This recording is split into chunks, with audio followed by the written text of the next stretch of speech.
All right, friends, sorry about that. I am back, and we are still on 1995 Mech 1. Hopefully you have read this problem and you see that there is this square that is running into this circle, and we have a bunch of information here. So the first question is, determine the total impulse given to the ball. And hopefully you're saying to yourself, well, we are given this graph and we have to use it. And if we're given this graph, what do you think is going on?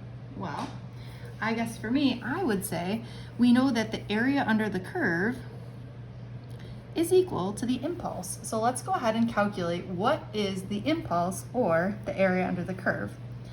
I'm going to divide this into 3 sections. Section 1, section 2, and section 3. And it looks like sections 1 and 3 are the same.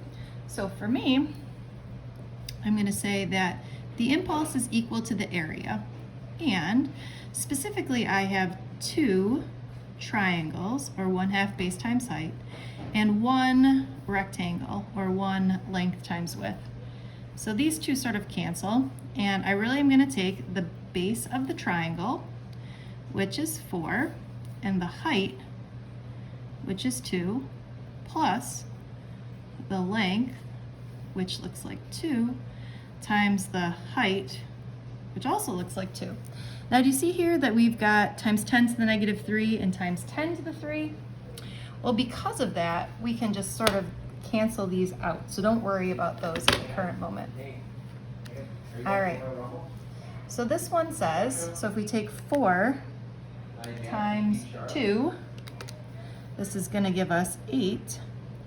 And this is 2 times 2, which is going to give us 4. I don't know why I felt I needed the calculator for that, but this is going to give us that the impulse is equal to 12 Newton seconds. All right, the next one says, determine the horizontal velocity of the ball after the collision. Well, what are your thoughts? How would we determine the horizontal velocity of the ball?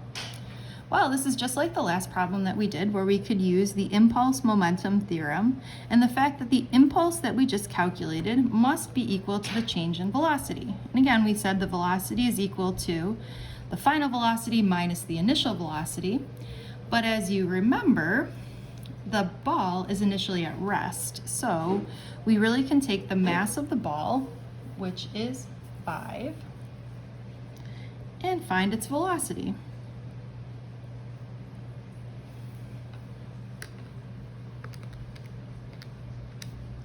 I'm going to get 2.4 meters per second.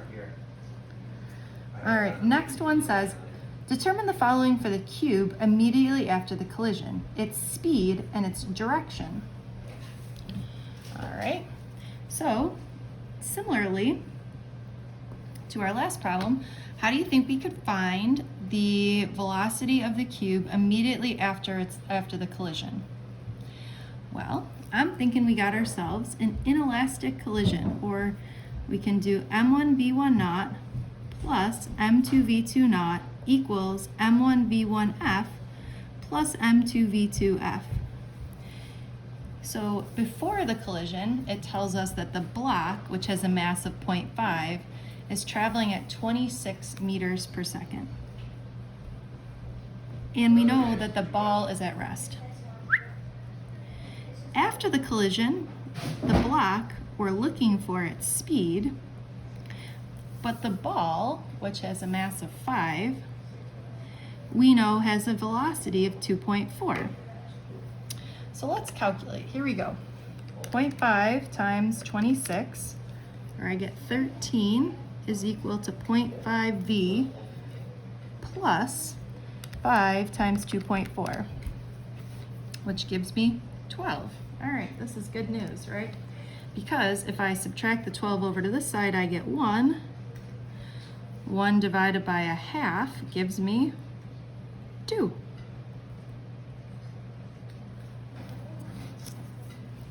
All right, last part that we're going to do here is we're going to determine the kinetic energy dissipated in the collision. So that tells us if there's kinetic energy dissipated, that we know that this is not an elastic collision. So we're looking for how much energy is lost. So I'm going to come up here. So for part D, I would say, so the kinetic energy initial should equal the kinetic energy final plus the kinetic energy lost. Or if I subtract this over to the other side, I can take the initial minus the final equals the kinetic energy lost. So the only thing that has kinetic energy to begin with is the block. And then after the collision, they both have kinetic energy.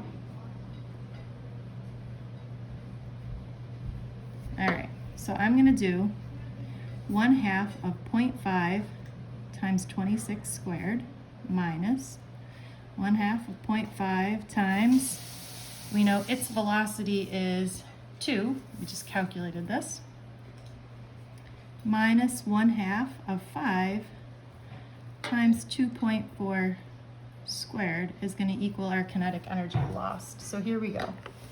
We've got 0.5 times 0.5 times 26 squared, or 169 minus 0.5 times 0.5 times 2 squared, 1, and 0.5 times 5 times 2.4 squared, or this gives us 14.4. Or 169 minus 1 minus 14.4 gives us that the kinetic energy lost is 153.6 joules. Or we can say that since kinetic energy is lost, this is not an elastic collision. All right, what I would like you to do next is you're looking to find 2001 Mech 1, which is going to look something like this, and this is what you're going to hand in. Okay, so again, just looking at this, you're seeing that they're giving you some graphs. You're looking for the change in momentum, which we also know the change in momentum is equal to the impulse, right? The mass, the energy lost. And this first one is just a little bit weird here when we're calculating the average acceleration. Remember, if we're looking at a velocity versus time graph, the average acceleration would be the slope of the line. All right, so just a couple of helpful hints. Good luck, friends.